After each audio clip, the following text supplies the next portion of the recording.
I'm, dude. I've been in Connecticut. I've been in Glastonbury, Connecticut, and I haven't moved a freaking muscle. I'm sorry. I guess I don't know. Like it's we're on. Dude, we like completely cross paths. Oh my Dad bod, no friends. What else? dead All of body, the no things. friends. Oh yeah, for sure, Dap. Dude, Exactly. I stepped on the scale the other day and I'm up like 40 pounds out of This nowhere. So I think I actually started to notice a bit of a difference, like maybe 4 months out from Millie being born. mhm. I think that biologically something happens to where the male starts to put on weight. Is there truth to that? Am I making that up? My girlfriend and her mom did research. No, that's legit truth. Like that's Dude, for sure proven. I feel like I've been so stagnant. I miss packing on pounds, dude, more than ever. Because like when I went to go It's visit her, all over. I visited AJ last year, end of last year, and dude, I felt like I was kind of svelte. You know, I was Well, feeling I remember a little I bit more was toned. I was talking to AJ right around Christmas, and he's like, "How is it doing? Like, how's the dad?" But I'm like, "Dude, I'm in the best shape of my life." That does Oh, not fly anymore. That's not the Off the case. rails real quick. Yeah, I know. Well, it was same exact thing for me. I was killing it. I was riding a lot. I was at the gym, and it was like a 4 month window where I'm like, all right, I'm ramping up, and then uh, I shut it down real quick. But it's been nice. It's been really nice. Dave? Where are we? what do you mean? Dave Mackenzie. Dave just sends me a text. Oh, I know. I agreed to coming on at 8. That happened like an hour ago. Then he sends me a text like 3 minutes ago, and he goes, "Download this app." Gives me no like, "Hey, this app is for this, and we need to use it because of X, Y, and Z." He's just like, It's "Download this." I'm like, "What does that mean?" it's so sorry. It's super straightforward. It's Riverside FM. You just hop on, and this is what I use to stream. It's like your OTS or whatever, OTB, whatever it is. OBS. Like But this so, I can seems like simple. So is it's This it? is very simple. yeah, very simple. But you know, Hmm. and let me just go ahead and just do my intro because I don't want to do any of you injustice. I have to make sure that I live up to who you both are, ladies and gentlemen. Welcome to the final Supercross TCE Supercross live watch party, and I promise you guys it'd be a banger for the last one. Welcome all. Thank you guys for tuning in. As always, we do this for any race that we are not at, and usually these two guys are at the races with me, so the whole crew is home talking about dad stuff. So of course I'm your host Dave Drake's pretty face. If you guys have been Beautiful. anywhere around our content, our media over the last 5 years or so, you know this guy in the middle. He is a mechanic. He is a friend. He is a male model, and he's a soon-to-be dad. You know, this dude. What can we say about him other than he is the golden wrench himself? I'm talking about the one, the only Mackenzie Angle. What's up, dude? Oh, Davey, you're far too kind, my guy. Far too kind. But yeah, just hanging out here. It's weird not being at the races. I was supposed to be at this one. We decided to cut our Supercross season one race short to start focusing on outdoors. But it's cool being able to actually sit back and watch this. I know we tried to do this for the last West Coast round. I ended up at it somehow. But no, it's Always. good. It's good. It's just another day in the life as a golden mechanic. What can I say? I love it. I love it. And he brought some tag along. I don't know this guy too well. I'm still kind of feeling him out. He seems like he's a little janky. Apparently he's got some titles or something. I don't know. Guys, it's Moto Academy's very NESC. own. This guy, this guy needs no introduction. You know him, you love him.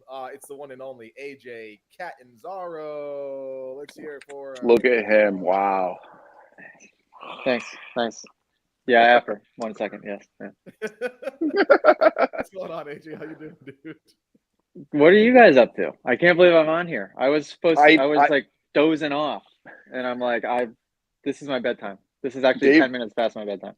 Dave literally said he's like, I think the cat's coming on. I'm like, no, he's not. I haven't talked to him in months. I can't get a hold of him. The only actually I can only talk to Allie now. Apparently, I'm not on Thank your you. pay Same, scale, dude. I guess, because I have like to go through the Allie's boss and quick. everything. I can text Allie. I can like message her on Instagram, react to the baby, and she's quick. She's good. AJ wrote me Nothing. off, man. I don't know. I don't know. Allie is his saving grace, dude. If it wasn't for Allie, there'd be no I AJ. No, there wouldn't no be. We wouldn't like him anymore. Dude, I was no. texting this morning. Me I'm and the Mary worst friend of all time. we No went and shit. looked at some I know shoes. that. Everybody knows that. And I was like, Allie, I have no idea what to buy for the baby. Dude, she gave me like a full list of like, do this, this, and this. And I was like, dude, without Allie, what would I do right now, man? Like, I literally texted AJ when he told me he was having a baby. I'm like, send me the registry. Guess what I don't have still? Guess what I mailed to his house though, only because I asked Allie, what's your address? It's my registry. Oh, I love it. Yeah, reach out to Allie, and honestly, she's not even the best at it. It's been nice. It's been kind of nice. Like, okay, this is what we did. Basically, in a very, very short synopsis, we moved to Connecticut, and then just sort of like, I put my phone down, and then we just started living like we're 90-year-old retired couple that has a kid for some reason and a dog. Like, and literally. It's relaxing. It's nice, but it's definitely crazy because it went from like wide open to that almost felt like all at once, and it's difficult to slow down and to like live a normal lifestyle where I've just been so used to being a gypsy forever. To actually be home is a very odd feeling, and I'm finally now getting used to it. Yeah, it's got to be so different for you because like a minute, Max. I think it's gonna get you're gonna have to acclimate for a little bit. Yeah, because I mean, all our lives growing up, you were the gypsy. Me and Dave were the homebodies in Connecticut, and then Dave left for a little bit. But now it's like, dude, we've like switched roles. You're home in Connecticut, and I'm literally moving all over the place. Dave is in Texas all of a sudden. Like I heard that this year. I'm like, since when? Dave's lost in Texas, and Mackenzie's traveling the world, and I'm just in Glastonbury, Connecticut. Doing nothing. You're like 20 minutes from where you were born, and that's cool. What a twist of events! Oh my gosh. Hey, how about Cody Shock with his hole shot though? Because I know we're here for the race, and he just hit a wall. That's the cool. race is on. The race is on. Cody Shock just hit a wall. AJ, put the race on somewhere around here. How do I watch a dirt bike race? Somebody give me their Peacock login. Mac, we literally do the heat all the way up into the LCQs, and then we do Whoa! What's happening? Did you just see that? Are you a little bit behind me? You know what? He would have never done that if he did not go to that dang AJ Cat class. That's it. AJ doesn't know how to take first turns. Did he just rail a turn with both feet on? What did he do? No, he didn't turn in the first turn. Dude, that's fantastic. He smoked the barrier. I don't believe you. But yeah, Mac, we do the mains exclusively on the app for the Moto Academy family. AJ, no idea what happens, dude. So that's funny that you say that, Dave, exclusively for the Moto Academy app. For someone that's been involved in Moto Academy since like day 3, maybe I won't say day 1, but like day 3, still don't have access to the Moto Academy app. Did you send me your email? What are you doing, AJ? Send me your email, AJ. I run your Instagrams. Text me your email address so I can or skip a step and send your email to HR Hannah one way or another, and HR Hannah will get you the login. I don't know who HR Hannah is, but I'll send it to your COO because I've been talking to him lately. So great. Ask Tony for HR Hannah's email. And give her your email and say, make me an account, por favor. To HR Hannah, by the way, she's been getting the stuff done over there. AJ, we need a. Everybody needs an HR Hannah. We need a TCE badge in the app. They're asking for it. Yes. Because I've had a ton of people in Moto Academy do the program. I owe you a hug, and a lot of them are like, "Hey, where's my TCE badge?" And I'm like, "What the heck is a badge?" And they're like, "Oh, we have all these badges." And I'm like, "Okay, I'll ask AJ." Do you have Tony's number? Yeah. I talked to Tony. I talked to everyone in the staff, Mac included, everybody, about 1,000 times more than I talk to you. It's like at least once a day I'm talking to these guys. Yeah, I'm sorry. It is okay. So I kind of did it intentionally, and I just don't know if it's a good idea. I might go back. I'm loving it, but like I kind of set Tony up in a position to be the integrator, so that way the team can operate with me sort of like popping in and being like, "Hey guys, let's do this," and then being like, "Okay, see ya." Yep. And it makes sense, but also your friends love you and they want to say hi. You know? So what I did is I said, "Okay, bye phone," and then I just leave my phone places and then don't know where it went, and my phone is I'm never with it. And Yeah, so well, what happened is I just gave up on all my friends also. Yeah. all So of us, sorry. we've only been integrating each other's lives forever. Like me and Mac are having babies, and AJ's like, who's Mac and Dave? Yeah, literally, it's like I don't know. It's like I grew up with the kid, and now he's just gone. When's it? When are the babies coming? Mine's You're due July. Mine's June 27th, but I think we're gonna be about a week or two early because I Whoa. mean, it's my kid and it's measuring big. So I'm about September 25th for mine. I mean, that's very soon, Mackenzie. You are really gearing up. I literally, like, within the past week, I have moved to Southwest Florida. We've changed training facilities with the rider that I'm working with because it's a family affair here, and the rider that I work for is also the brother of the girl that I'm having the baby with. So we're all in it together. What town are you in? I'm in Cape Coral. How long have you been there? Literally, this is like my 6th day. How's the first 5 days so far? It's great. I mean, she's lived down here since we've been dating. We've been with each other for over however long, over a year now. But it's great. I mean, honestly, coming from Connecticut, it's incomparable, as you all know. But it's the same environment as when you were in Naples. I think I'm only in half an hour north of you when you were here. Yeah, I want to check it out.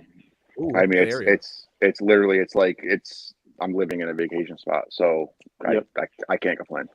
And like we get to train in Claremont now. We're at Sandbox for training. Like that's 2.5 hours Sick. north of me, and it's like even that, like, nothing against MTF where I was before, but Sandbox is just that refreshing new. Like I'm sharing a bay with Levi Kitchens, Ken Roxon's, Chase Sexton's, Tom Vial. Like we're all in the same group riding together and stuff like that. So it's insane. It's real cool. I freaking love that, dude. That is Mac, awesome. So proud of you. It's awesome. Yeah, that is which is guys, crazy. Like, don't forget to leave your comments and questions for AJ Cat and Mac himself. Guys, don't forget, this is the last one we're doing for Supercross. We will be back for outdoors, and if you have not been on before, we will be doing the mains, chatting with some of the Moto Academy family exclusively in the Moto Academy app. Speaking of the Moto Academy, if you want to take your riding to the next level, take your skills and just accelerate them, have more fun, be part of a community, head to the Moto Academy, guys. It's an exclusive group. The people there are phenomenal. They're like a family, and it's curated by none other than AJ Catanzaro. And guys, don't forget, if you want to attend the races like an absolute G, hit up thecollectivexp.com. Turn your passion into a career. Use the promo code the Moto Academy to save, guys. And if you are in the Moto Academy, you guys get extra hooked up. So please join us for a race. Shout out to our sponsors, FXR Moto, Flow Vision Goggles, Evans Power Coolant, EVS, and of course the people over at Speed and Sport Adventure Touring and Phoenix Handlebars. God, I got to get that better. You were so close, Dave. I know. We appreciate you guys tuning in. We got the gate drop. We're on the final lap for heat number 1. Dirt bikes a single time. We got Deegan out front. We got Bennick in second. We got Hammaker in third. Don't forget, we got Vial on the East Coast who is vying for a championship. Vial, he needs a 11th or better to be able to clinch his title. So I'm going to throw this question to AJ and to Mag.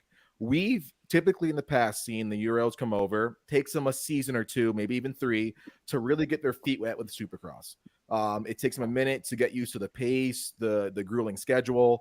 Vial, this is his first bout pretty much in the US Supercross, and he's potentially going to wrap up a title tonight. Do you think we're going to see more and more Vials as time goes on, where these guys just come over and don't need any sort of get ready time? Are they just going to be ready off the gate? No, I mean, I think you're going to see more of the Vials, the Prados, the MXGP guys coming over. AJ can contest this. This is what he trains every day. Is the caliber of riders now? What's coming up? It's more technically sound than ever before. So it's you kind of lose that barrier between Supercross and motocross specialization. It's you look at Prado, you look at Geisler, you look at all these MXGP guys. You put them on a Supercross, you give them a week to figure out the whoops. They're right up there with the best guys in the world. I think everyone's so technically sound. I don't think there's that big difference anymore of are you a motocross guy or a Supercross guy. The top 20 in the world, they can do it all. Yeah. What do you think, Kat? Yeah, I think there's a lot of truth to that. I could also almost flip that coin a little bit and say that I think there's not many guys in the 250 class that are really, really good at the whoops yet. So I think that I could count on two hands, in both East and West, probably guys that are like super, super good in the whoops. So I think once you figure that out, and that does come with confidence. You even look like I was watching Jordan Smith at the last round, and I think how he's become, like a lot of MTF people have, so confident to hit whoops with speed because it doesn't happen overnight. If it happens overnight, you just get yourself hurt over and over again. It takes a long time to build that confidence, to be able to enter with that type of speed. But Mackenzie makes a great point saying, like, people are so technically sound that look at 250, not Prado, VL, like how he went from last year fumbling around at times. I qualified better than him at a bunch of races, and now he's going to win the championship in 1 year's time. Yes. That's and he's fought for it. He hasn't been gifted this championship. Nobody's gifted the championship, but he is really executing. Dude, he's had like cool. two or three wins. It's been crazy. Yeah, he looks great. Yeah, he looks great. So yes, I think that would be amazing. All of this is good for the sport. The Spanish broadcast, the fact that they timed the Spanish broadcast with Vial winning championship, not that he's Spanish, and then Prado coming over. I just think having that instant international allure, or just not allure, but accessibility. I think AMA Supercross has always had the allure because that's what made it possible for me to go to Greece and Australia and every single other country to go do these classes, because people look at AMA Supercross as the top thing. You have MXGP, you have AMA Supercross, and I think that people look at it as AMA Supercross as untouchable, and now it's just giving fans more access. Now more riders are coming over. I think it's going to inspire a lot more people to come over, which is sick. Gotcha. Now, AJ, before we move on for this, let me ask you a quick question because you said about the whoops. Do you think now, with the rule of the 9 whoops and they're only dozer whoops now, do you think that kind of gets rid of that separation that I remember some Texas round, I think in 2018, 19, somewhere around there was like 37 whoops in a row. And you and I think Ken were the only two skimming them all night. Everyone else went to jumping. And I remember I remember writing on the board every lap, skim. Don't tell him that. That was a separator. That was a separator. That now that's not there anymore. You think that if it's just 9 whoops now and they're only dozer whoops, because sometimes loader whoops were the separators. If you could skim loader whoops throughout the night, you were a second faster sometimes. Yeah. Do you think that's going to kind of? I mean, there's so many mixed reviews. Me being at these training facilities, there's so many mixed reviews on it, whether it's good or it's terrible. It takes the separation out of the sport. Now you can just beat whoever on a Supercross track. What do you think about that, Mackenzie? Excellent freaking question. I would say that that's tough. I'm really in a season of my life where I'm trying to be as open-minded as humanly possible. So I don't want to say that it's wrong, but I feel like there's too many things that are leveling the playing field a little too much. Even the flat corners kind of take. It's like every track I'm watching, I'm like, oh, this is a web track. And when I say this is a web track, what that means is it's going to make it it's going to close the gap between Jet and everybody else. Because Jet is more technically sound, just has more bike skill. The Sexton, a Roxon, there's guys like that obviously come to mind. A Tomac, I think, was one to complain about the shorter whoops, I'm sure. I think he was the first one to be very vocal about it. Yeah, I'm sure any of the really fast top guys would say that same thing, because it just tightens everybody too much. But you could argue me on that all day long. I was the guy that always went to the races and wanted the gnarliest, most technical obstacle, because even if I wasn't good at it, it just created something really difficult, and it separated everybody and kind of made you feel like it was like for the privateers when a mud race would happen. You have those few guys like Jimmy Dakotas. It's like, yes, bring it on. It's raining. I remember working for Justin Rodbell. We were outdoors. We're yeah, let it rain. 2020 Loretta's. We were 10th overall, and we beat every other factory because with Rob Elkins, he loves the mud. So it's that separator. Because I always think of it if me and you were going to the races, I'm assuming you're hoping. I'm hoping, AJ, you're going to race Supercross next year, because it's very boring without you. But if they continue this 9 whoop thing, you've always been better at the whoops. That takes out a giant separator for you. I remember last year you made up a second or two in the whoop sections at a couple of races. That takes There away was only, how many races are there in a Supercross series? 17? 17. I saw 3 tracks this year that I was like, oh man, I'm bummed I couldn't ride that. Mm-hmm. Yeah. I don't want to be negative, but all the other tracks, I was like, flat corners, jump whoops. Like, this doesn't look very fun. This is the the on-offs weirdest. looked wicked easy. It just looked like amateur Supercross tracks the entire time, and I really don't want to be negative. Philly was like that for me. When I saw that track, I was like, man, this really doesn't do much for what I'd like to see in a track. Speaking of Philly, and shout out to all the guys in the chat. We got Max in there. We got Ben Weigel. We got Bobby. Let's see who else we got. Out. How do we see this chat, or is that not for me? No, it's, you can just go to the YouTube for the collective, and you'll see all the chat, the pop up the question. So shout out to all the guys, all the Moto Academy family. We appreciate you guys.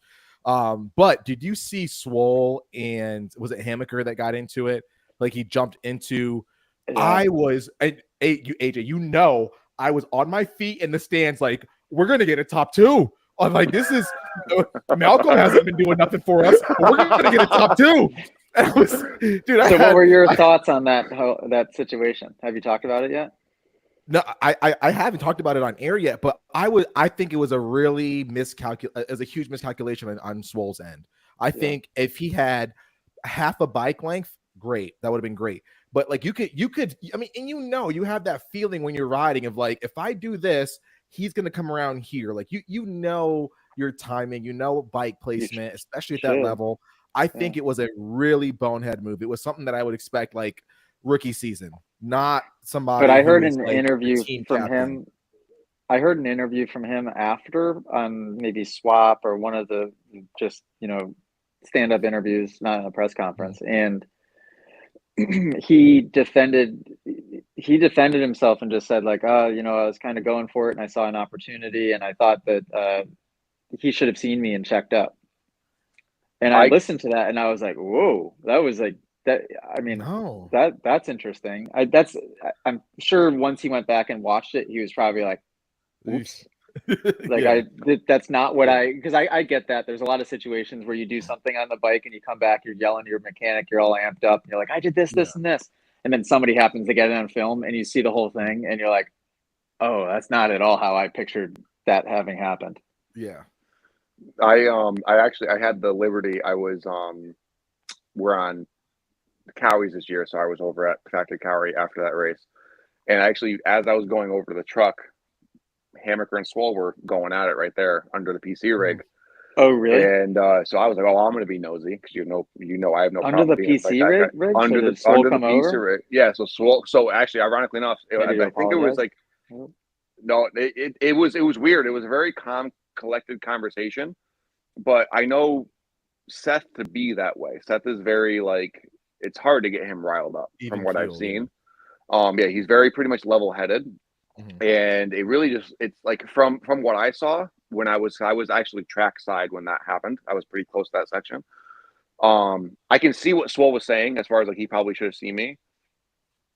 Only because he was for a full lap before that, every corner he was holding the clutch wide open. I'm coming by you soon.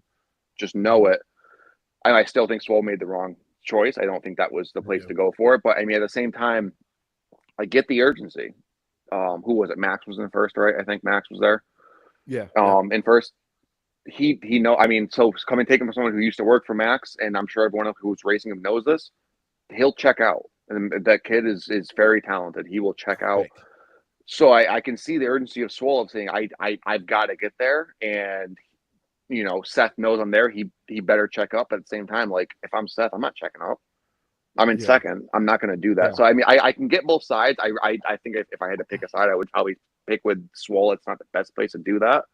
But when you feel the urgency, AJ, you can contest. You've been in that position. Like, if you feel like you're losing your opportunity to get in that position to get that lead back, it comes from kind of desperation. You kind of feel like you got to do what you got to do. I mean, I don't hate that he did that. Was it the smart decision? No, but I think that he felt like he had to do it there, else he wouldn't have had another chance. It was a cool line. I don't know if I saw anybody else really triple into the sand in that way. Maybe I think Chase did that. Maybe 450. Yeah, 450 guys were doing it. You're right, Mac. But honestly, Himmiker probably didn't even know that was a line. He probably thought he was like just rolling the inside, sneaking on the inside, hugging the turn. He probably didn't know he was jumping the roller to the outside and railing the rest of the corner from the apex on. So, I mean, I don't know. I still think it could have been more calculated on Swole's end. He could have passed someplace else. He's riding great though. He was riding great. And those triumphs look phenomenal, man. Like Drew, the way he was moving, I was like, man, I gotta caught me at 250, dude. I might go down. No, those bikes are doing great. Drew, he's the suspension guy there. He was Star Racing suspension guy. As up until I think last year or the year before. He's doing great with a bike that has like literally no data whatsoever. Brand new frame, brand new everything. KYB suspension. But no, those bikes. I get to watch Joey Savacci ride the thing every day on outdoors, and it's going to be a force to be reckoned with this summer. Put it that way. It's a good bike, and they're making leaps and bounds with it. What do you think the chances are they'll have a 350? I mean, AJ could probably agree with this. I think every bike brand should have a 350. I think a 450 for a weekend rider is stupid. Yep. There's a reason why I don't have a bike yet. One, they're expensive. Two, I don't ride enough to have a 450, but I'm 250 pounds, so a 250 don't make sense for me. So it's like, give me a 350, but I don't like the Austrian bike, so I won't buy one. But I wish Cowie, Yamaha, Honda made a 350 because I would have one right now. And I would be riding every other week or whatever. I think that it's smart, but I don't honestly, unless there's a need for it, like most 350s, I guess, are ridden trails, GNCC, J-Day type stuff. Unless there's a need for it, I don't think Triumph is ever going to go that way. They're still in the development of their 450. They're trying to get it ready for next year.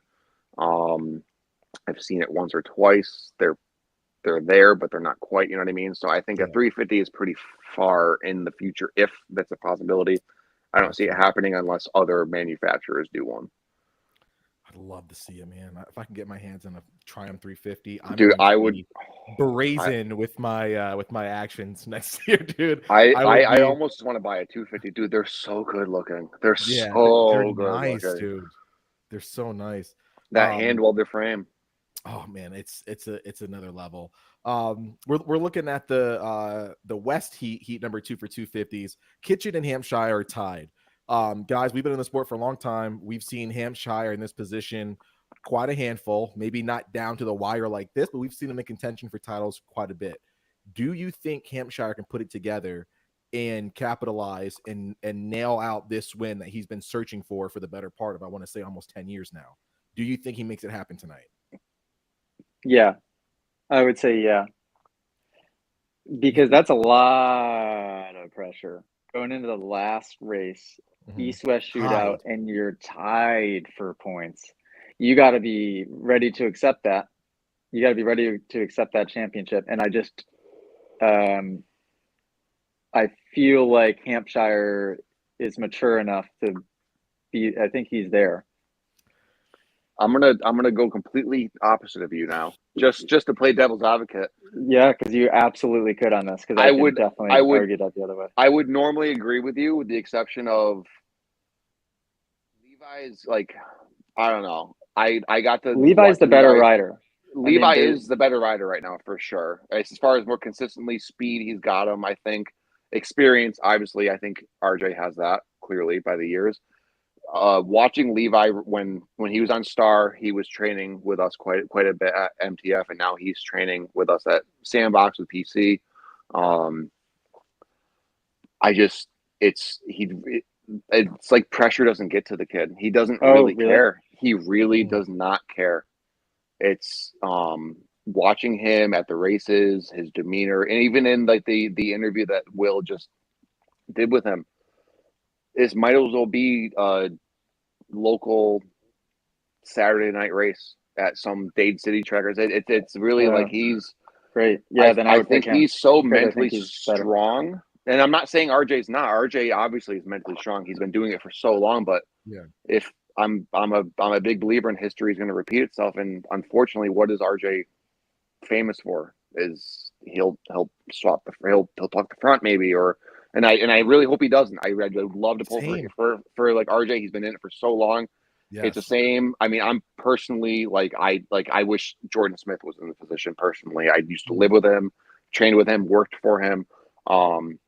It's the same thing though. They've been in it for just as long. I really think Levi is showing up like new kid on the block, almost no pressure. He's got his first year at PC. I don't know how long he signed for. I can't remember, but it's not like Mitch is needing a title right now. Yeah, for history of the team, Mitch needs something to happen because there's something going on over there. Yeah. But I really think Levi's walking in here like, if I do it, I do it. If I don't, I don't. I can do it next year. Where RJ's like, if I don't do it now, will I ever do it? Will I ever get a ride? If I don't do it now, will I get a 450 ride? If I don't do it now, will I have a 250 ride for next year? There's a lot more pressure, I think, on RJ than there is on Levi. If Levi doesn't get this done, he'll go back and he'll be in points contention for outdoors for sure. 100%. He'll be top 3, top 4 in outdoors, if not in the lead. So it's like I feel like he's got guys in his corner to remind him of that. This is not your career, this race. Where RJ, I could see him seeing it as this is make or break for my career right now. Yeah. A lot of guys in the chat are saying that they think RJ is going to push the front. I agree. I agree that Kitchen seems to be like just a little bit more of that aggressive talent right now, a little bit more stable. But man, I would love to see RJ just get a title. I can only imagine what it's like to come so close year after year after year.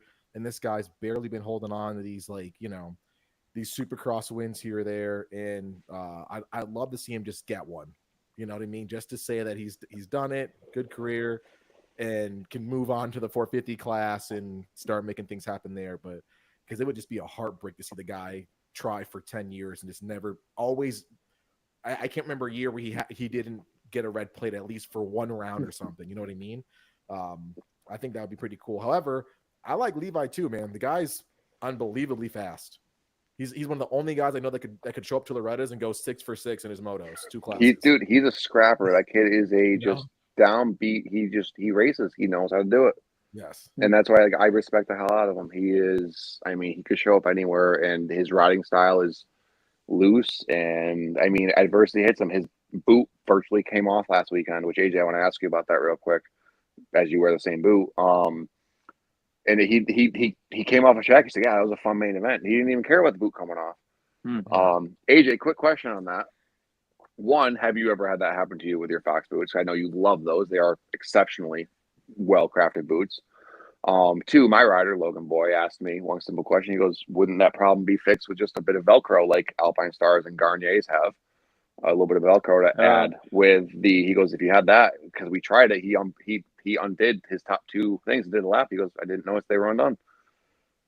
You think that now having that, you think Fox will like revisit and change a potential design, maybe even for the pros or whatever, just because of that? Or do you think it's just going to happenstance? He got hit weird in the first turn and Mackenzie, great freaking question again. You're firing on all syllables tonight. Unbelievable. All of them. All 2. I would say that I'm surprised that just the Velcro on like the Alpine Stars held the boot in position when the top strap or straps were off, because there's so much flexion happening that you would think it exploded with just the Velcro holding on.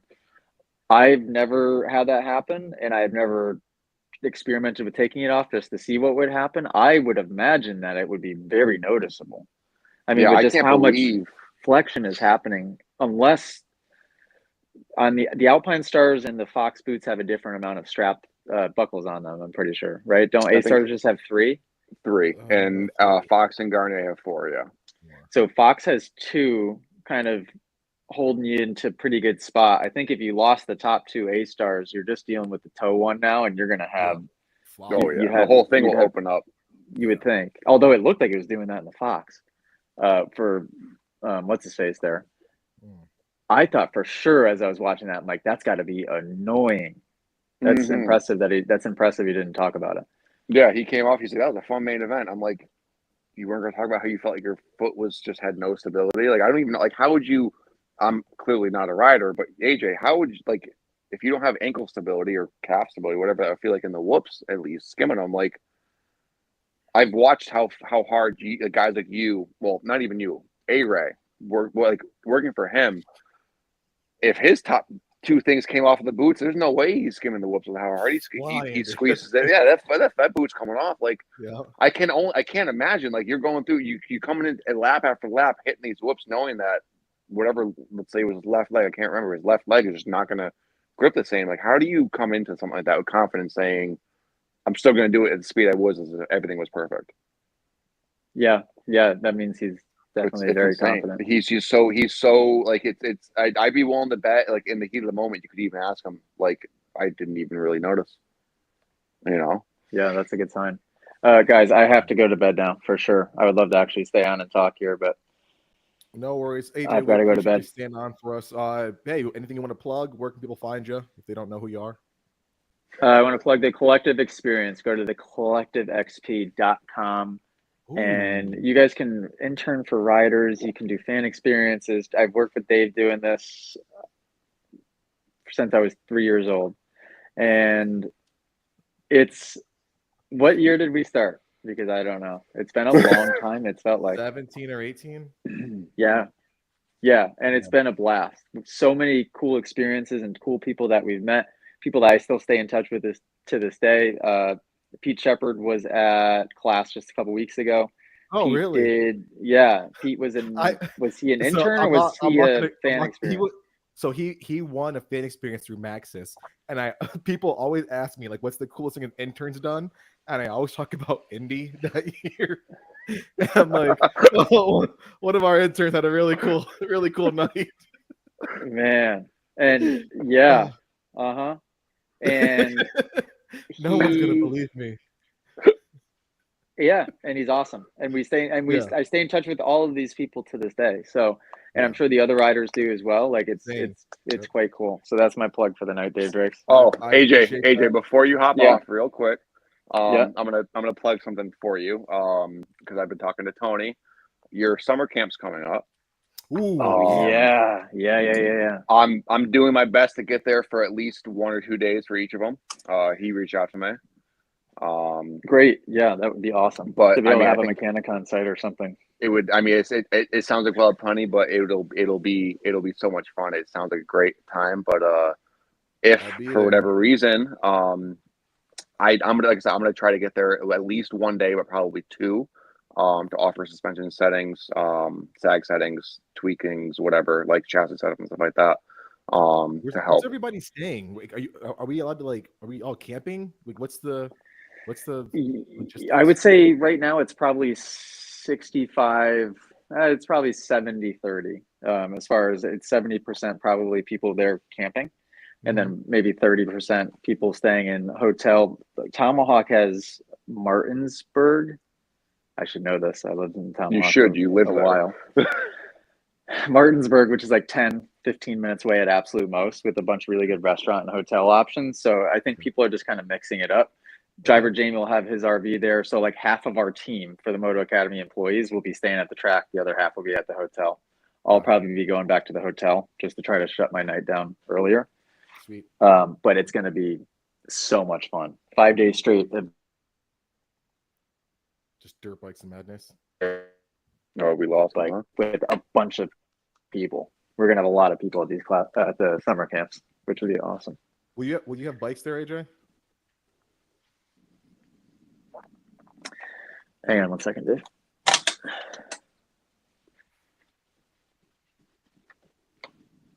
No, he's really shut Yeah, down. so we will have. Looks like Blair Witch Project. Yeah, I'm really shut down. Oh, speaking of Blair Witch Project, can you hear me? Yeah. Or can you see me? Okay. Yeah. We'll have a bunch of bikes there while Stark's there. People can ride. We'll have a whole bunch of stuff. But I went on the Starks for a trail ride yesterday from my house and got into the woods, and we're looking for like the 6-minute loop that everybody talks about. I'm like, okay, I think I have a general idea where this thing is. Aiden Klingen and myself start riding, get lost for hours. And at one point I thought of the Blair Witch Project, because we got to a point. You're pretty close there. Like a fork in the road, and it was getting dark. And I go, have we been here before? And he goes, yeah, man, we rode through here like 20 minutes ago. I'm like, oh no. Hey, speaking of the Stark, AJ, I just recently revamped the Stark, and I got some pretty good settings for those things for Moto. Oh yeah. Yeah, I think I found something with them, bud. I might need to have a try it for a day. Shout out I would Viva love to. Suspension. Shout out Viva Suspension, baby. I would love to. Because that they handle halfway decent already, and I bet you can get those things really dialed. It's yeah, dude.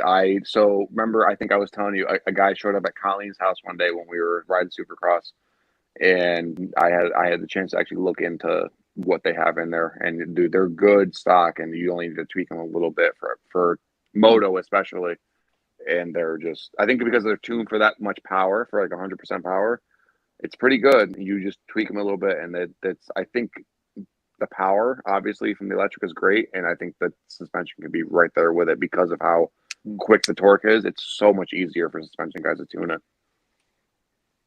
Wait till you see some of the clips like we got today. The things are so playful in the woods.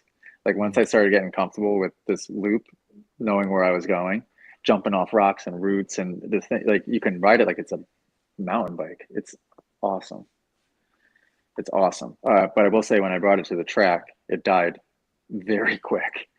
It died so quick where I'm like, I don't know if I'll bring this thing to this track. I brought it to 508 in Mass, which is like That's a pretty wide open the whole time. Yeah. Okay, I definitely gotta go now. I'm gonna get the worst. AJ Catanzaro, ladies and gentlemen. Man, the myth, the legend. Probably last time I'll talk to him all year. We'll see you, buddy. Yeah, we'll talk to you soon. Talk to you guys once you have babies. Later, brother. Okay, love you. Bye. Bye. And there he was, AJ Catanzaro, ladies and gentlemen. Oh, that was a nice little treat. Get the gang back together for a little bit. I like that. I'm still shocked. I know. Can you believe we got the superstar on, man? I know. Oh, it's awesome. We got heat number 1 for 450s. Mac, I don't want to say it's been boring in the 450s because we've had some different winners, quite a bit of parity in the class. Different colors winning. We had the Cowies, we had Yamis, Hondas. I mean, you name it. Pretty much everyone's had their chance to have their manufacturer on the podium. It looks like it's kind of a jet show right now. I don't think anyone's really close enough, and barring a catastrophe, it's pretty much Jet's championship. What would be your strategy if you were his mechanic? What would you be telling him on the line in order for him to kind of bring that championship home? I mean, speaking in specifics, knowing Jet, knowing Christian, like I said, top of the line mechanic. It'd be. I think you tell any rider anything, like they would be the same thing in this situation. Just bring it home. You don't have to do anything crazy this last round, especially he's got such a points gap because of everything he's done this year. But even if it was a 2-point gap, I think it is, he had to finish 17th or better tonight to clinch it. Whether it was that or Webb was 2 points behind him, it would be the same thing. It would be just ride your ride. Like, why change anything now? I was almost surprised when they were in Denver the other week. Jet alluded to, and I actually texted Christian about this, and he confirmed they whole new motor package into that thing. Really? And I was like, huh. I said that's really uncommon. Normally it would be like, hey, we know this is at altitude, the bike will be slower, but you've been doing your thing. Let's just keep doing your thing. Yes. Yep. I think if you get to the level where Jet is, and I'm talking mentality, confidence wise, you can do whatever you want. You can give him a yellow bike right now, and he would do this. He would do the same thing. It's just I don't think you can put him on a freaking BMX bike, and he would be doing the same thing. So I think at this point, for him at Salt Lake City tonight, it was just do your job, do what you've been doing the past year and a half. I do like. I will say this to touch on how you said it might be boring a little bit. I like how this is not outdoors last year. I will admit, hand up, and I'm wrong for this. I don't think I watched a single 450 moto last year. With the exception of High Point, but I was there, so I guess it doesn't count. But when it was not interesting. I was like, yeah, Jet's going to win. When Ken showed up and Ken showed him a wheel, and if he maybe had a lesser start or not, maybe he would have won. But no, it's I'm still enticed to turn on the 450s and watch Webb, Anderson finding his speed again. Training with Barsha all Supercross season helps. It's like watching his bike improve as like, because I don't know if anyone in the chat knows, but he's not allowed to run the 52 millimeter forks anymore. They have to be on the 48 millimeter WP forks that pretty much anyone can buy now. So watching them test and test and test and get that bike better and better and get his speed, I like that in Supercross at least. It's not the Jet Lawrence show. I love Jet. He's a personal friend. We talk often. But it would be the same if AJ was winning every race. I wouldn't want him to win every race. That's not racing to me. Yeah. I like that we can show up to Supercross every Saturday, and yeah, there's a good chance Jet wins. That's why he's got the red plate. It's why he's a Super Motocross Championship. The dude is exceptional on the bike. But it's great to be able to know that Webb can show up and challenge him, show him a wheel. Sexton can show him a wheel. It's not so separated, and I'm hoping to see the same this outdoor, because it's a very healthy 450 class compared to last year. So I think you'll see more wheels shown to Jet. Yes, Jet is exceptional at starts. He's exceptional riding outdoors, even more so than Supercross. But I mean, you look at someone like Cooper Webb. Cooper Webb's probably one of my favorite 450 riders. It doesn't matter if he's the fastest. Normally, he's not the fastest, but he will win. He's a scrapper. He's a true, just you can't take anything away from the kid. If he wants it, he'll take it. I definitely agree with you. So I think it'll be different, but no, I think it's yes, it is a lot. I feel like a lot of guys are showing up and comparing themselves with Jet, and maybe like saying that this is where I gotta be, or this is where I gotta beat, or whatever. But I had a slight like, oh crap moment last year of, are we going to see 4 or 5 years of Jet just walk away with everything? I don't think so. I may be wrong, but I do think that he's extremely talented. I just think that he's not God on a bike. You know, he's still very much human. He's going to make mistakes. He's going to have moments of stupidity on the bike. Maybe not as much as some, but he will. It's just how the sport goes. I think that he's gonna wrap up many championships in his life for sure. He's gonna be considered one of the greats, absolutely. But I'm happy to see the field come up with him, not just him shine on his own. For sure. Yeah, I definitely agree with you. When you talk about fork differences when it comes to diameter, 52 versus 48, what would the layman person feel? So a lot of the people that are watching, like what would they feel if they were hopping on a 52 versus a 48 mil fork? So as a layman, even easier, we'll go 48 to 49, because Showa 49, KYB 48. I literally just took Logan Boy off of 48 millimeters. We had the 48 millimeter on the gas. We did the 48 millimeter cone valve for Supercross. We didn't particularly like it. We went to the KYB spin conversion for outdoors. Still didn't particularly like it. I really think it is like rider choice at that point. Essentially, bigger the fork diameter, the more oil volume you have. And that really lends itself to just type of rider. My rider, Logan, he loves more hold up. He wants that first little touch, that first bump you hit coming off a jump. He wants it to be a little stiffer. He wants it to have more hold up for him. So the 49, because we switched him to Cowie, and even on his 250, I run the 450 suspension on it, the Showa 49 stuff on it. He likes that more hold up. And I think that's honestly, that lends itself to more modern riders. As AJ teaches riders, he's training riders to ride over the front end. Logan Boy is a very technically sound rider, very front end heavy, but that's how you should be. He'll have success because he's so technically sound and so talented. But the 48 just didn't lend to his riding style. He was so front end heavy that no matter what we did, we go stiffer and stiffer and stiffer with the front end because he wanted that hold up. And that you can only go so far with suspension, and then you start to get adverse effects on the back end of it. So we go stiffer and stiffer to try and get that first touch to feel good, and we could maybe get there, but then we're either compromising in other areas, or for like what we were doing in Supercross, we were breaking forks within the first 10 minutes. He'd go do 2-3 laps on Supercross track, and our forks were blown out. Something would break in them, And luckily, we would show up with 3 sets of forks, and I'd throw them on every time. But it's just, and now we're on these Cowies, we're on the show 49s, and there's no one that's better than the other. It's literally rider's choice. Gotcha. With my rider, he likes more oil, more hold up. So the 49s, literally, you have more volume. I can put more oil in there, and he can use that to his advantage. 48, you have a little more less space, so you don't have as much liberty to do so. But for instance, Chase Sexton, as we're watching him have a great ride right now. He's on the 48 millimeter WP forks. You can buy those forks.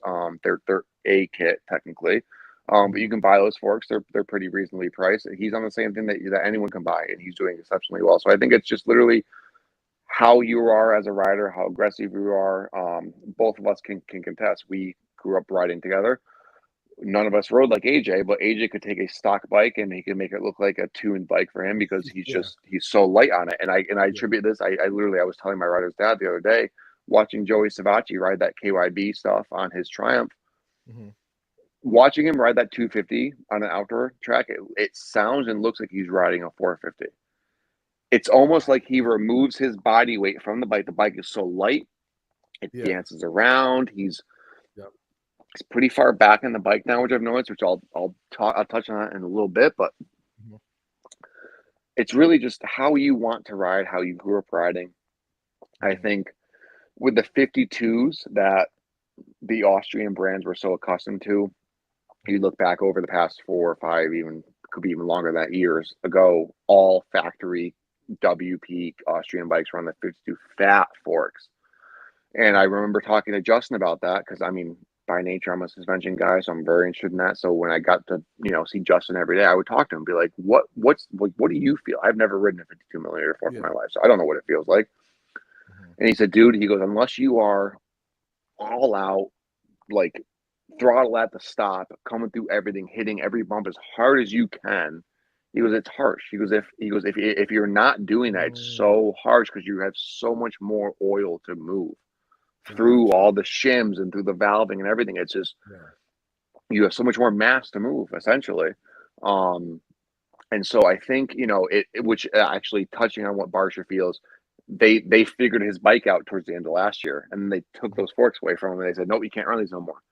So all year, Justin's been building back and back and back, and that's why he's what people are saying is underperforming. He hasn't been comfortable on the bike up until maybe a couple weeks ago. And as a rider, if you're not comfortable on it for months on end, you're not going to be able to push it to what its potential is. You can't. So yeah, I mean, it's interesting. You watch what these factory teams do. You've seen it the years you've been into it, where they'll try everything, but sometimes they won't try some things that seem obvious to us. Yeah. And that could be either sponsorship obligations, contracts, whatever it is. They're allowed to do what they're not allowed to do. It's weird, and sometimes that's why it's better to be a privateer, right? But no, I think it is really kind of like dealer's choice. I think most guys, most faster guys will like more oil volume. You see, I mean, most pro settings I've put out there, I'm higher on the oil level than I would be if I was a C or B class rider, locally weekend guy. But yeah, it's really not, there's no, like, I tell everybody wants to give me their KTM Husky gas. Give me a spin conversion. I'm like, are you sure? Because you're going to spend a lot of money up front in it. I can guarantee you I can get your air forks just as good. Yeah. And like for me, what I tell all my customers is I would rather revalve your air forks and ship them to you. And if you don't like them, then I will revalve them with the spin conversion. You just buy the spin conversion. I won't make a dime off you.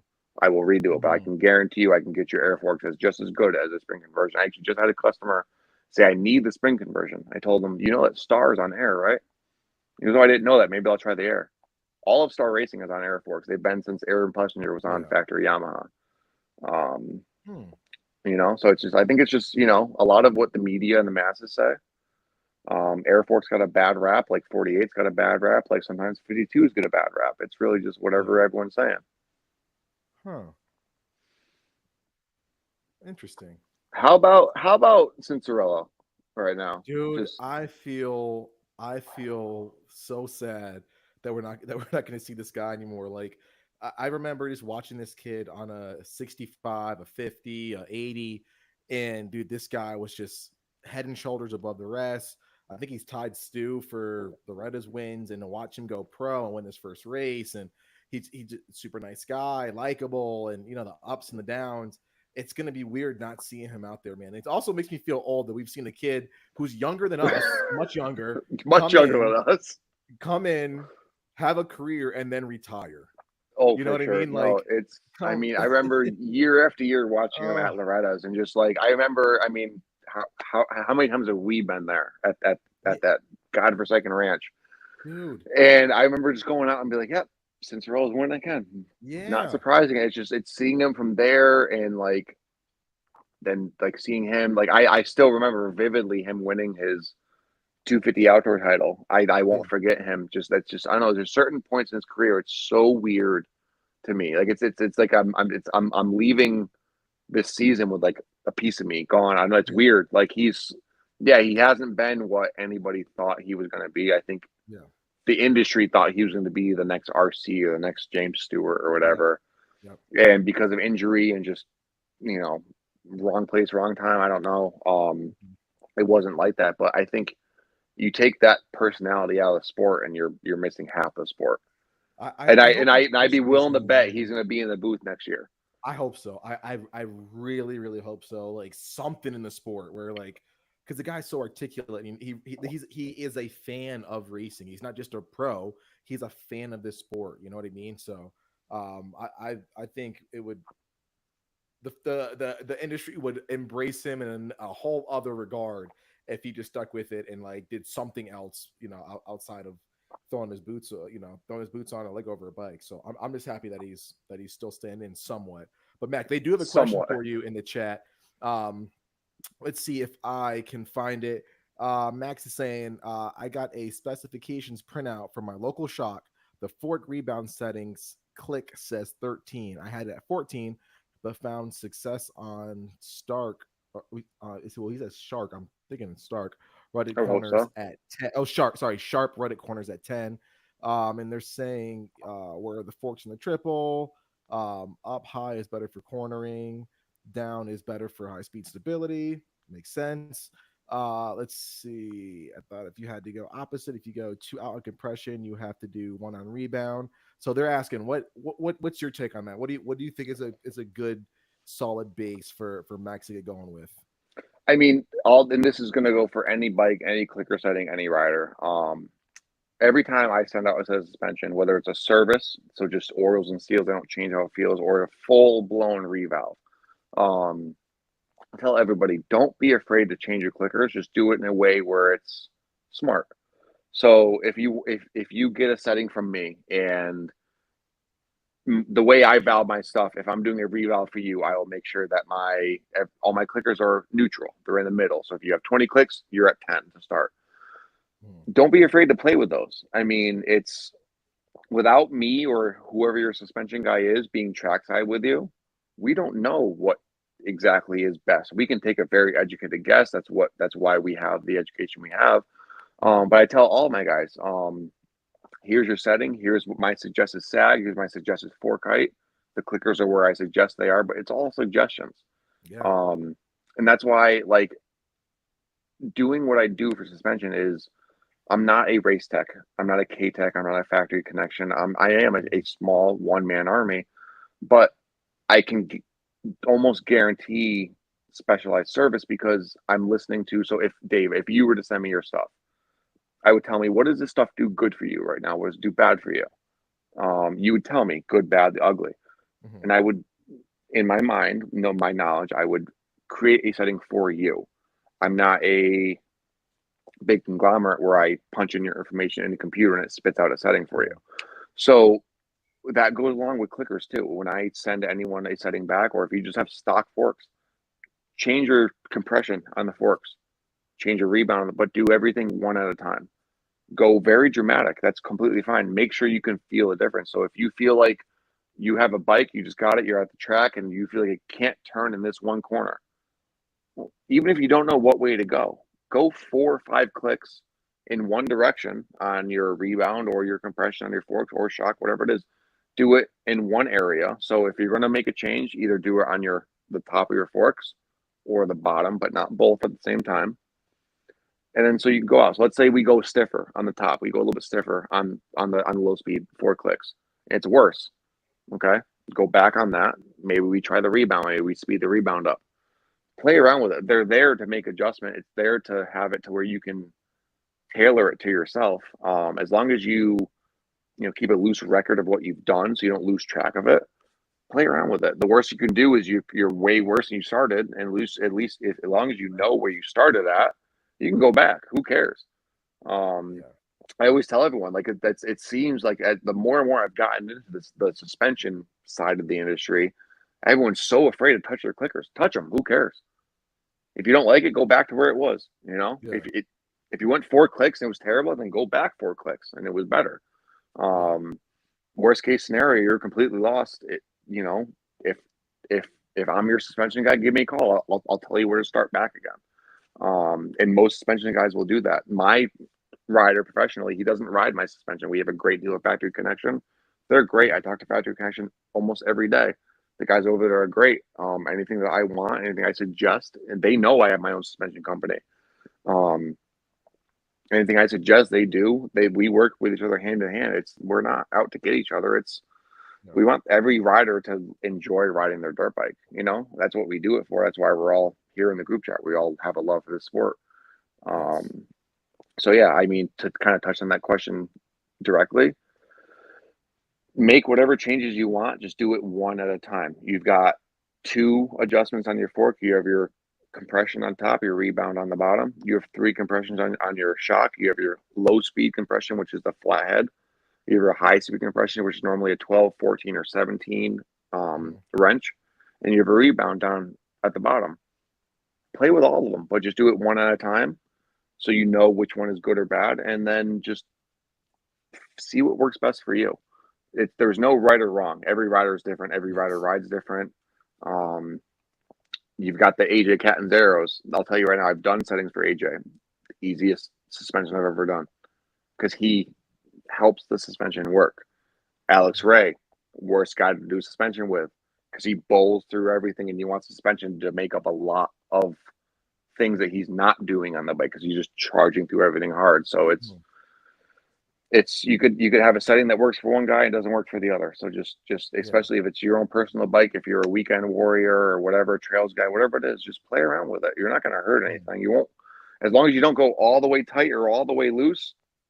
If you're within a couple clicks of both, you're fine. You're not gonna hurt anything. Agreed. That definitely makes sense to me. Playing around with the clickers it's fun. I will say, make sure you take notes where you started. Make sure you know where you started.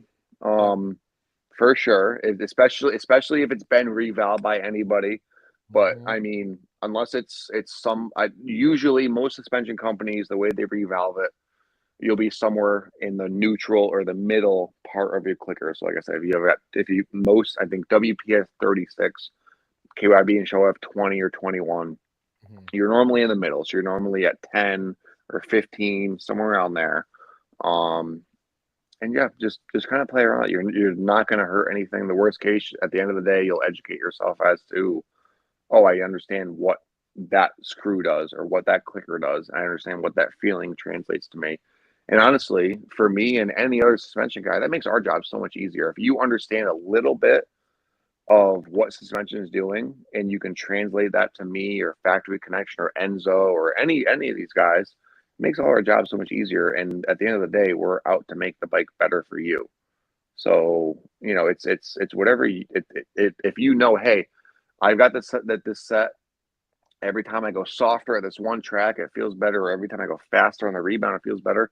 That's great feedback for us because then we know what to change and we know what to leave the same. And I think all of us, all suspension companies, we're all out to make it better for whoever's riding that. I don't think I've worked hand in hand with Enzo. Actually, a lot of the works pistons and stuff I use were collaborated. Me and Ross from Enzo built them together. So all these big companies, we're not out to get each other. We just want everyone to enjoy riding their dirt bikes. Yeah, and have a badass time. Hell yeah. I like that. Let's see. Who's asking? So Max is asking, what do those run for? Oh wait, is that the right one? Somebody's asking how much you charge for a revalve, but I can't remember who asked for. Oh, Ben, sorry, Mackenzie. What does a revalve cost? Ben, I will have him reach out to me on Instagram, whether it's Viva Suspension on Instagram or Mackenzie Angle 207, either or. I'll respond. Let me know what you're looking for. I don't have a baseline price. It is what you are wanting. I don't. I always say this. I'm not a race tech, and I don't say that in a negative way. The guys over at Race Tech are freaking awesome. I love them over there. Worked with them hand in hand many times, but I tailor everything to the customer. I'm a one-man show. I don't have a database in my computer that I can punch in your information. It'll spit out what to put in your stuff. I hear what you're saying. I listen to what you want. I see what you do like, don't like, and stuff like that. Normally, my revalves are somewhere around $900 to $1,000 starting. I think that's pretty customary, but don't quote me on it. Depends on what you want. It depends on what you need, what you're looking for. If I get into the stuff and I only change a little bit, it'll be less. And, I'm not gonna if it takes me a couple seconds to figure it out, a couple hours, that what it is, it's I'm out to make people enjoy their bikes and want to ride and have fun on it. So if it's an easier revalve and it's not that much changing and I only had to tweak it a little bit, it'll be cheaper. If you're a pro and we're changing everything and everything's getting thrown out, we're putting everything in there, yeah, it might be a little bit more. It's really a case by case. Normally, I don't think I've ever charged more than $1,200 for a revalve, and sometimes it's as cheap as 800. It really depends. But that obviously comes with I'd only use Showa oils. I only use KYB or Showa seals. I don't use Tusk or All Balls or whatever it is. I like to hold myself at a little bit of a higher level of using the high quality products. Just to know that I can guarantee you're going to get 20 hours out of your oil. I can guarantee you're going to get 20 hours out of your seals. I know your suspension is going to feel the same for 20 hours. I offer a warranty with my stuff because I'm using quality products and everything. So, but yeah, somewhere around there, but it is case by case for sure, just based on what you're wanting. Sheesh. A lot goes into suspension. It's crazy. Between that and motors, you've got a whole industry. Yeah. Max is saying we're getting some good feedback from having you on, Max. We have to do it for outdoors too. But Ben is saying my bike has 300 to 330 mils of for oil capacity, milliliters. There you go. He's 185 pounds on a 250. So he was gonna go with 320 ml and 7.5 weight oil. Will that help with him bottoming on big jumps? Once you start getting into the realm of messing around with oil volume and oil weight, I normally tell you we need to go to a revalve. Yes, there's different oil weights, but I will tell you from my C-class local guy to my Ken Roxons, who I've done suspension for, I use the same fork weight. I'm not changing my weight of oil. It's the same. So yes, can you subsidize with more oil or heavier fork weight? Absolutely, you can. That will definitely change the feel. But put it this way: would you, if your car called for this viscosity oil, would you put a thicker oil in it because you feel like you want to? Normally not. Everyone commonly forgets that the oil is there for feel, but it's also there for cooling, just like your engine is for your car or dirt bike or whatever. So the thicker the oil, the harder the time is going to have to cool. So unless you're in 120-degree weather all the time, where the weight doesn't matter because it's so hot all the time, working pressure, working temperatures of the suspension, it really, like my fork weight is 5. That is what I use for amateurs, pros, and everything, because I believe in, let's not rely on the fluid to give me the feel. It aids for sure, but let's rely on the hard parts. Let's rely on the steel shims to give you the feel, because that will never change. If we're relying on the oil for your feel, more time you put on it, worse it's going to feel. It might feel great with 0 hours on it, but you put 2 hours on it, the oil does change. Starts to break down. It starts to break down, you know, and yeah, like I said, I use higher quality oil, so you'll get longer life out of that. But I mean, for me to get 7.5 weight oil from Showa, they'd probably have to start making it for me, kind of thing. You know what I mean? Yeah. There's a reason why I can only get 3 different weights from Showa and KYB combined. That's all they make. They don't care about anything else. So if you're getting to the realm of needing different weights, different volumes, a whole different story. I play around with volume all the time, but different weights, we probably need to look into springing it for your weight and valving it for your weight for sure. There we go. Makes sense. So guys, don't forget, keep sending those questions in. And hey, while we're at it, it's like black magic to me. While we're at it, it's Viva Suspension on Instagram. Yeah. Mackenzie Angle 207 on Instagram is my personal one. Anyone in the chat, because I still can't see the chat. Anyone in the chat, if you have any questions, or feel free to give me a message. I don't charge for answering questions. Dave will contest it. I'm in this because I love the sport. Yep. I've done so much for free. It's ridiculous. But it's and we'll link Max below in the description also, so you guys can follow along. Even if you guys are watching this after the fact, you'll see Max tag below in the description as well. Absolutely. So anybody here, if you want to just reach out and ask me a question, I will get back to you. Absolutely. It might not be right away, but I will get back to you. I'd rather everyone just understand it. If you're not giving me a dime or you're giving me whatever for a revolve, that's fine. I want everybody to enjoy riding their dirt bikes at the end of the day. Because that's really why else we do this. It's not, none of us on here are getting paid, right, to ride a dirt bike. So we do it for fun. So you might as well enjoy every second. That's right. I love that. Or not, but they're like pausing the racing right now for inclement weather, which I saw that, looks like it's kind of sunny, but they're not giving us a deadline.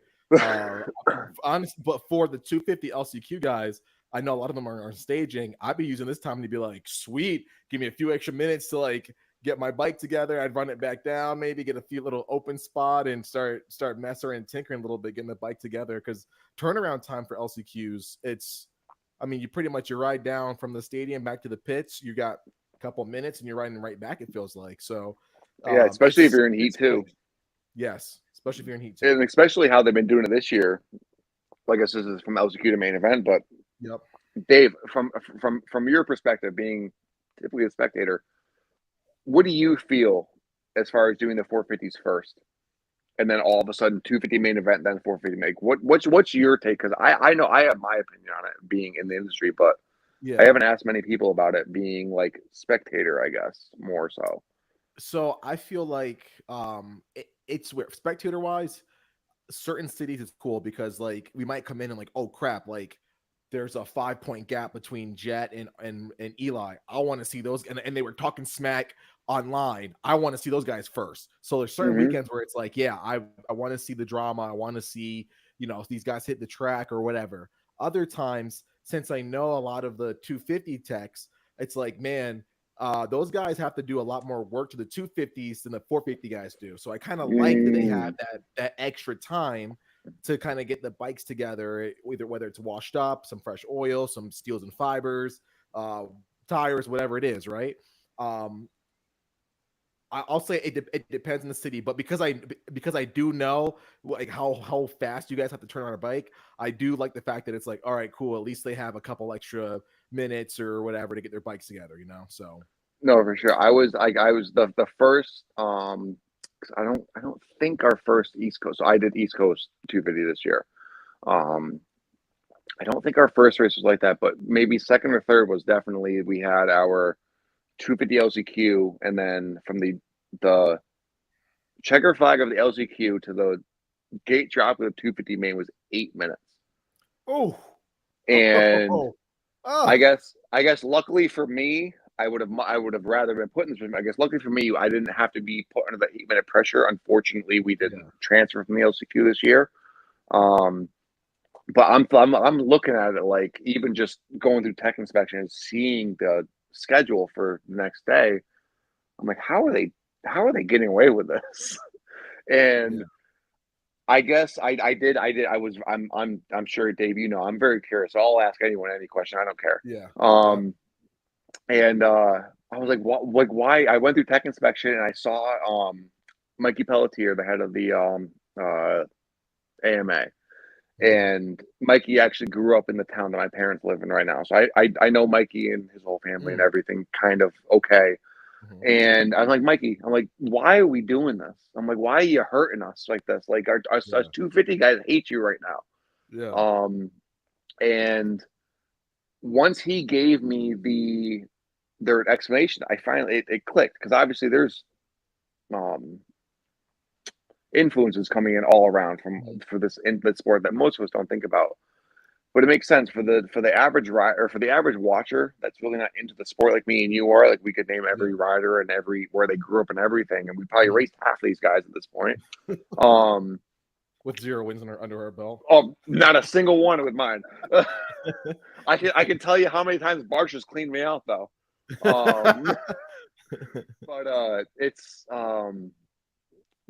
it's for the not quite average fan that's getting into the sport. Who do you want to see first? You want to see 450s first and last. I get that. You want to see the Jet, Lawrence, Cooper Webb, Eli Tomac, Chase Sexton. You want to see the guys when you first turn the TV on and right before you turn it off. That's who's on. I get that. So I guess it's like a catch-22. It's us mechanics. We can complain about not having time, but if we want to grow the sport, this is how we got to do it, kind of thing. Yes, most definitely. And I totally get that. But yeah, there's some days where I feel for you guys, man. Like that turnaround time. So there's some setups too where you're about a 5-minute bike ride from the track to the pit. I'm thinking like San Diego, buddy. Expo. I mean, by the time you know I don't like San Diego. Yeah. You know I hate San Diego. Yeah, I know you don't. Yeah, there's some run-ins where again, I don't. For you guys that don't know, Mac is like 6'5", just straight muscle, 250, but the nicest dude. Anybody who wants to mess with Mac obviously has a death wish. So, but yeah, a bunch of stuff went down years ago. But anyway, but yeah, it's like you pick up your rider and you're going around the stadium, around back, down the street. Like you're 5 minutes. I mean, it's honestly it's kind of so crazy in my mind. But yeah, especially if you have a 8-minute turnaround, you got to speed down, change your air filter. Hopefully, your steels and fibers are holding up in the clutch. Maybe drop the oil really quick. Get your rider some water, some other stuff. Gas up, check spokes, whatever, and then you're back in. Like that is a quick turnaround, and I've seen it to where some guys are literally doing that in the tunnel. They're like, well, we're going to keep the bike here. We're just going to do all this that we have to do right here in the tunnel, or just outside with their parts carts. So it can. No, for sure. Because like even when me and AJ were doing it years ago, like if he was 450 heat too, we weren't like, and we didn't qualify. We weren't going back to the truck. Yeah. Sometimes if I knew the chain needed to be tightened or something like that, I would take the bike back without him. He would stay down by the line. Yeah. But for the most part, yeah, it's even in the normal schedule before they did the whole 450 first thing. You've got minimal time between heat races and LGU. So honestly, from a mechanic standpoint, I'm sitting here like, yeah, you can take all the time you want with the weather. I'm going to sit here with whatever tool I have on my belt and go over this bike 17 times, make sure everything's good. Yeah. It is. I mean, it's very classic Salt Lake City to be doing it like this, where it looks like it's sunshine out, but their stands are empty and thunderstorms. But crazy weird. I guess we've had nothing but weather all year, so that this is par for the course. Yeah, it's been a whole thing, and I thought Philly would be a disaster when it started raining halfway through the night show. Man, oh my god! Like, oh my! I had to pull the hood up. Pants are wet. I'm like, come on. We were heat 250. So heat 1 250 was great, dry, sunny, whatever.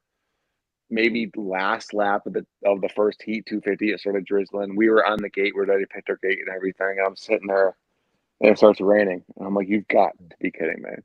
Yeah. I mean, this is not real right now. And it's just like I mean, dude, how about the most wet season of Supercross ever? I'm gonna lay that out there.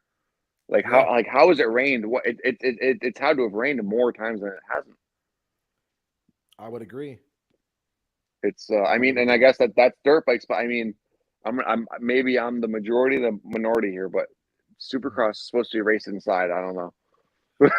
I agree. I cannot stand when we have mud races. One mud race, okay, it happens. It mixes things up a little bit, adds some, different, maybe a level playing field for a lot of guys. This is a privateer supported program. I love to see the guys do good. Awesome. But when we're week in, week out, and it's freezing, then we're sitting there in a cold ass open stadium somewhere in the north, and we're just like, it's just a whole big to do. Like I'm why like, do we come race in New on. England in the open stadium, like MetLife Thank or you. Gillette? Why Oh, are no, not even that. Why does the Jets, Giants, and Patriots have open stadiums? thank Football you. football season's in the winter. Last time I checked. Thank you. It's crazy. But meanwhile, you got AT&T that's covered, and like AT&T's they're covered if playing. you It's like want to. 60, Sometimes we can 70. open the fucking roof if we want to. It drives me. It drives me absolutely insane when we have to do that.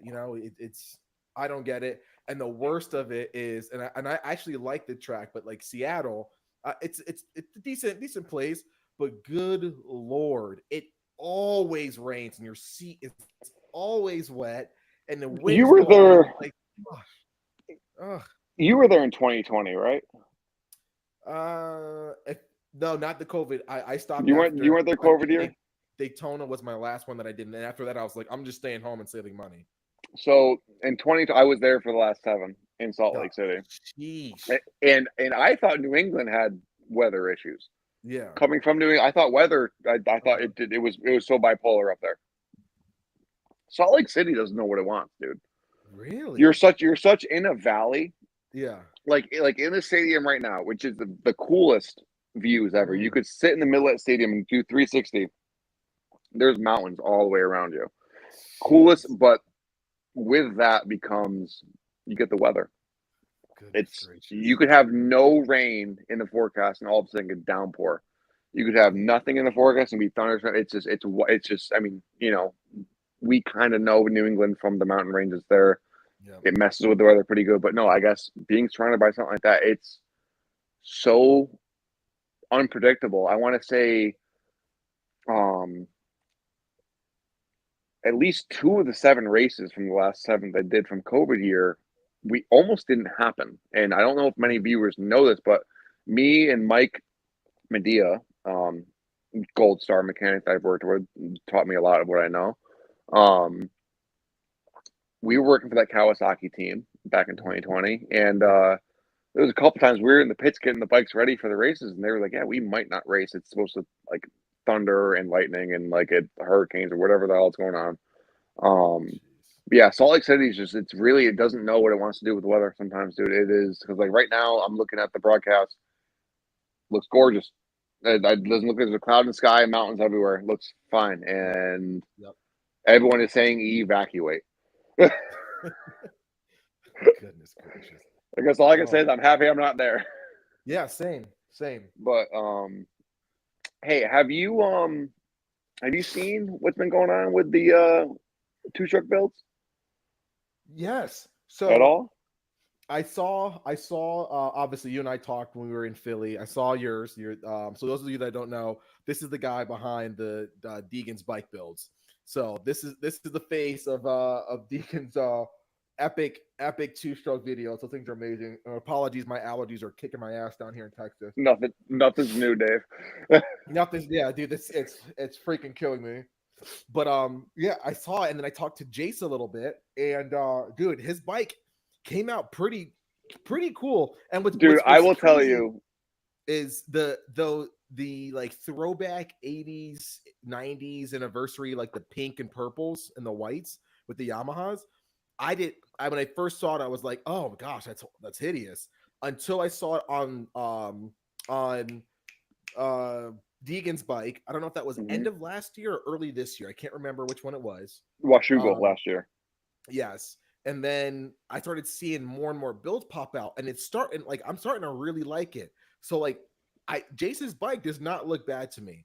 I will say, like the super shorty pipe on yours, like the fact that it's you that built it. I mean, the look is just it's extra crispy.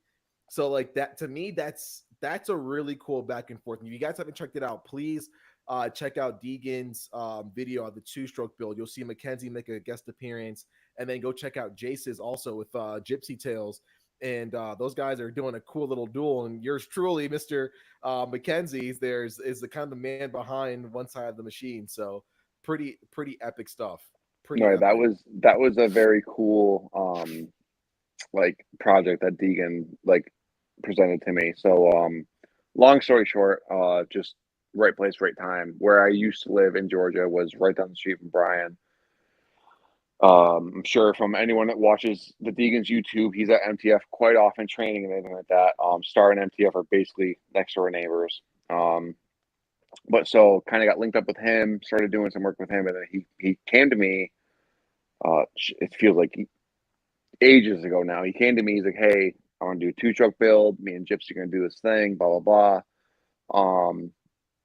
But Brian just always kind of, being that one upper or whatever. He goes, "We're gonna do a bike build." He goes, "But I need you to build me two." So I mean, I'm not really sure how it was presented. I might be ruining the whole lore of the video, but whatever. But he came to me and said, "I want you to build me two bikes, but it'd be completely different." Me and him kind of shared the like design aspects. Yes, he had the main visions. Brian, of course, being the visionary he is. But a lot of the design aspects of the bike, he kind of left it to me, which was kind of cool. He really, trusted me with a lot of the stuff. But so when we were it was the first bike, the Metal Militia bike that we did that we first debuted. That was always going to be that way. That was what he wanted. That was he approached me with the first, and then the second one, he really didn't know what he wanted. And I'm like, dude, I really love that Washougal retro bike vibe that Star did. I remember being in the pits at Washougal last year, walking by. They had I want to say it was a Eli Tomac and maybe a Ferrandez replica bikes in their pits. I'm like, damn, those things. They had the purple wheels, the gold hubs. I'm like, those. It's just. I don't know. I got something with purple. If anyone on here follows me, the Cowies that I have built this year have been purple and not green because I don't want to look like a PC bike. So we're gonna see Little Mac's bike is all like purple PW, huh? I mean, if my son gets into racing, which I'm trying hard not to, but if he gets into racing, it will probably have a purple bike at some point in time. I love that.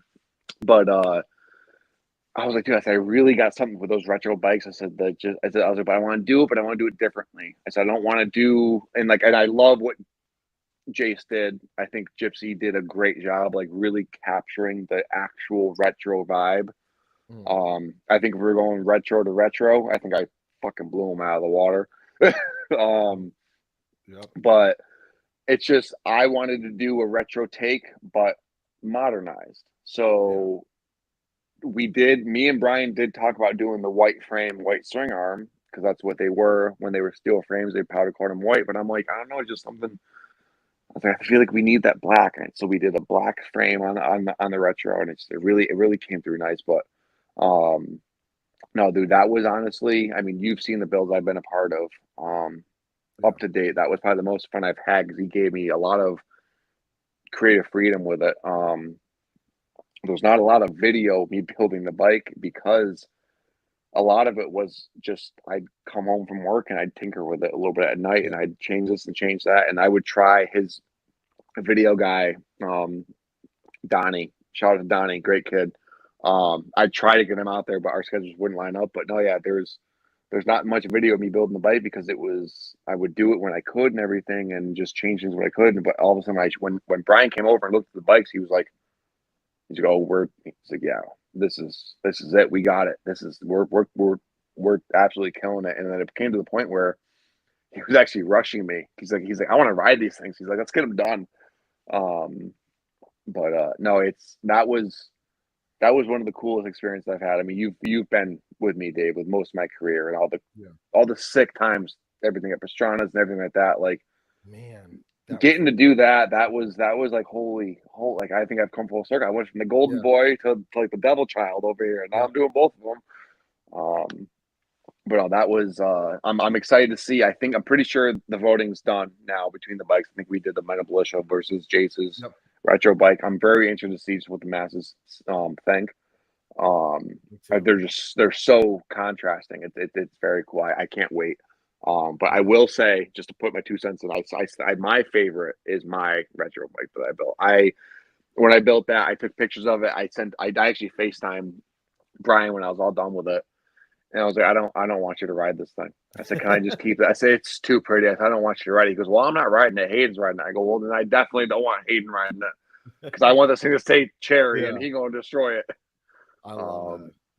Mac, since we're on a delay, I'm going to give us like a 10-minute, 15-minute break, and then I'm going to pop us back on. Is that cool with you? That is perfect. Okay. Guys in the live stream, you're going to see us go dark for like 10 or 15. Once the racing pops back on, we'll hop on. I also someone's picking up their bike from my garage too, so I got to poke out for that as well. So this is perfect timing. But Mac, we'll hop on. Give me like 10 minutes, and then we'll get back to racing. We'll text each other when the racing comes back on, guys. You'll see us pop back on. We'll be back on. Be patient. We'll be back on. Mac, we'll talk to you in a little bit. All right. For sure, brother. See you.